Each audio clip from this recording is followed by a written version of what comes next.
అందరూ అభిమానిస్తుంటారు. మరి వారి జన్మదిన సందర్భంగా పీసీఆర్ గారి అసోసియేషన్తో పాటు వాళ్ళ కంపెనీస్తో పాటు ఫిలిం సొసైటీ, చాంబర్స్ అసోసియేషన్, ఇతర 13 అసోసియేషన్స్ ఈరోజు వారి జన్మదినాన్ని నిర్వర్తిస్తున్నాయి. మరి వేదిక మీద ఉన్న ఈ జన్మదిన శుభాకాంక్షలు అందుకుంటున్న గౌరవనీయులు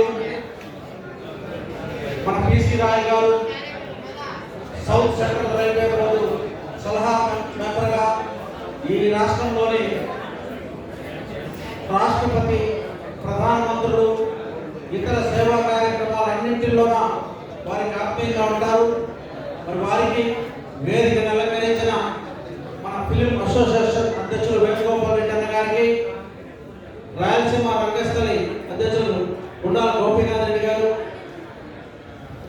చాంబర్స్ అసోసియేషన్ అధ్యక్షులు గారికి, అదేవిధంగా మా మిత్రులు రామచంద్రారెడ్డి గారు, శ్రీ సిటీ మేనేజర్ గారికి, అదేవిధంగా మన అభినయ్ ఆర్ట్స్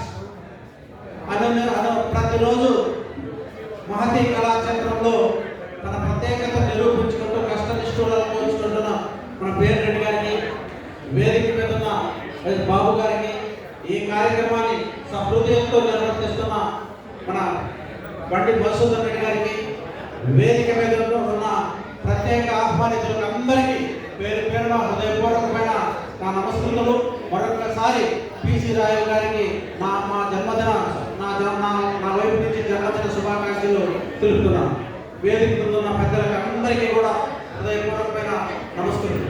పిసి రాయల్ గారి గురించి ఏం మాట్లాడదామో ప్రత్యేకతగా అనుకునే లోపలనే మా మధుసూదన్ రెడ్డి గారు నన్ను పిలిచారు. పిసి రాయల్ గారు నాకు తెలిసినంత వరకు నేను 2 పర్యాయాలు పట్టభద్రుల ఎమ్మెల్సీగా 2011 నుంచి ఉన్నప్పటి నుంచి నేను వారిని చూస్తున్నాను. ఎప్పుడు ఎవరు ఏమడిగినా వారికి సామాజిక దృక్పథంతో సహాయం చేస్తూ కస్తూరిబా ట్రస్ట్ను నడుపుతూ ఎప్పుడు అనాథులకు అందరికీ కూడా అన్నదానం నిర్వర్తిస్తూ 750 మంది పేద విద్యార్థుల్లో చిట్ట ఉద్యోగం వచ్చేంత వరకు కూడా వారికి చేయూతనిస్తూ ఆ విధంగా హెల్ప్ చేస్తున్నారు. అదేవిధంగా మహిళలకు అండదండగా ఉంటూ అనాథులుగా ఉండే వారికి అందరికీ కూడా ఒక ఆపద్బాంధవుడు రాగా పిసి రాయలు చూస్తే మాకు ఏమనిపిస్తుంది అంటే ఒక్కొక్కసారి శ్రీకృష్ణదేవరాయల ప్రతిరూపమే మన పిసి రాయ్ గారేమో అనిపించే విధంగా ఈ తిరుపతి పట్టణంలో వారి సేవలు అందిస్తున్నారు. అటువంటి మహనీయులను ఆదర్శంగా తీసుకొని ఈరోజు సమాజం కూడా ముందుకు పోవాలని, సమాజంలో స్నేహానికి సరికొత్త నిర్వచనమే మన పిసి రాయల్ గారు అనేది మనం తెలుసుకోవాలి. ఈరోజు ఈ కార్యక్రమంలో అన్ని రాజకీయ పార్టీలు కూడా పాల్గొనడం చాలా విశేషం. అందరి అభిమానాలు పొందిన మీరు ఈరోజు ఈ తిరుపతి పట్టణానికే కాకుండా భారతదేశంలోనే వివిధ హోదాలలో అనేకమైన ఈ సేవా కార్యక్రమాలతో పాటు అనేక కార్యక్రమాలు నిర్వహిస్తున్నారు.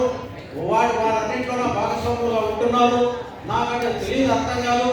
గతంలో ఉన్న రాష్ట్రపతి బ్రదరెడ్ల వీరి కార్యక్రమాలకు మాతో పాటు హాజరవుతుంటారు. ద్రౌపది ముర్ము గారు వీరి కార్యక్రమాలకు ఆశీర్వాదాలు తెలుపుతుంటారు. ప్రస్తుత ప్రధానమంత్రితో సత్సంబంధాలు నెలకొల్పుకుంటున్నారు. అదేవిధంగా ఈ రాష్ట్రంలో ఉండే ముఖ్యమంత్రులతోన మంత్రులతోన అందరితోన సహృదయతను మెయింటైన్ చేస్తూ ఉన్నారు. వారికి నా ప్రత్యేకమైన వందనాలు. వీరిని ఆదర్శంగా తీసుకొని నేడు మన దేశంలోన, రాష్ట్రంలోన, ప్రపంచంలో జరుగుతున్న రాజకీయాలు కానివ్వండి, సామాజిక సేవ కానివ్వండి, ఇట్లాంటి స్నేహపూరితమైన వాతావరణంలో, సుహృద్భావమైన వాతావరణంలో జరగాలని వారి ఆధ్వర్యంలో ఈ తిరుపతి ఆ రకంగా ముందుకు పోవాలని కూడా నేను హృదయపూర్వకంగా కోరుకుంటూ, వారు నిండు నూరేళ్లు ఆరోగ్యాలతో ఉండడమే కాకుండా ఈ తిరుపతి పట్టణానికే కాకుండా మరింత సేవా కార్యక్రమంలో ముందుండాలని, అత్యధికంగా వారి యొక్క ఆధారాభిమానాలను చూరగొట్టున్న మన ముందుంటున్న అందరి సాక్షిగా నేను చెప్తున్నాను. ఒక ప్రత్యేకతను మీరు తిరుపతికి సంతరించాలా అని చెప్పి నేను కోరుకుంటూ వారు చేస్తున్న కొంతమంది పెద్దలతో కలిసి మన Tirupati railway station world class railway station తీసుకొచ్చారు. అదేవిధంగా ఎఫ్సి గోడౌన్స్ కు ఒక ప్రత్యేకతను తీసుకొచ్చినారు. నిరుపేదలను ఆదుకోవడంలో చెప్పడం చాలా సులభమే. ప్రార్థించే పెదవుల కన్నా సాయం చేసే చేతులు నిన్నట్టుగా ఎప్పుడు సాయం చేసే స్థానంలో ఉంటున్న టీసీ రాయల్ గారు లాంటి ఉన్నతులు ఈ సమాజంలో అవసరమని వారిని ఆదర్శంగా తీసుకొని మనం ముందుకు పోవాలని చెప్పి కోరుకుంటూ మరొకసారి పిసి రాయల్ గారికి నా హృదయపూర్వకమైన జన్మదిన శుభాకాంక్షలు తెలుపుకుంటూ వారికి, వారి కుటుంబ సభ్యులకు, వారి అసోసియేషన్స్ కు అందరూ కూడా నిండు నూరేళ్లు పచ్చగా వర్ధిల్లాలని చెప్పి కూడా కోరుకుంటూ సెలవు తీసుకుంటున్నాను. Thank you so much sir. Me